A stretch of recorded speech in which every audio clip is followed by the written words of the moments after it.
Acidity, നെഞ്ചിരിച്ചില്, പുളിച്ചു തേട്ടലൊക്കെ ആയിട്ട് വരുന്ന ആൾക്കാരുടെ അടുത്ത് എരിവും പുളിയും കുറയ്ക്കാനും പിന്നെ ഫ്രൈഡ് ഐറ്റംസ് ഒക്കെ കുറയ്ക്കാൻ നമ്മൾ പറയുന്ന സമയത്ത് നെറ്റി ചൂളിച്ചിട്ട് അവർ ചോദിക്കുന്ന ഒരു ചോദ്യമുണ്ട്, അല്ല ഡോക്ടറെ എനിക്ക് കഴിക്കാൻ പറ്റിയ എന്തെങ്കിലും ഫുഡ് ഐറ്റം പറഞ്ഞു തരുമോ? അപ്പൊ അങ്ങനെയുള്ള ആൾക്കാർക്ക് കഴിക്കാൻ പറ്റിയ ഫുഡ് ഐറ്റം ആണ് പറയാൻ പോകുന്നത്. അപ്പോ ചാനൽ സബ്സ്ക്രൈബ് ചെയ്യാത്തവരാണെങ്കിൽ സബ്സ്ക്രൈബ് ചെയ്തിട്ട് കാണൂ. ആ ഫുഡ് ഐറ്റം മറ്റൊന്നുമല്ല, നമ്മുടെ തൈരാണ്. അയ്യേ തൈരോ എന്ന് വിചാരിക്കേണ്ട കാര്യമില്ല.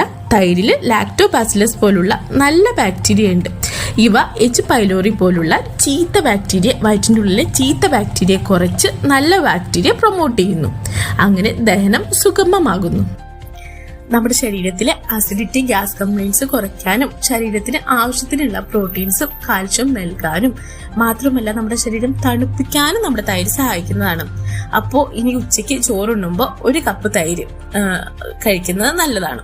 പക്ഷെ കഴിക്കുമ്പോൾ നമ്മൾ ശ്രദ്ധിക്കേണ്ട ഒരു കാര്യം, അധികം തണുപ്പില്ലാത്ത ഭയങ്കര പുളിയില്ലാത്ത തൈര് കഴിക്കുന്നതാണ് കുറച്ചും കൂടെ ബെറ്റർ.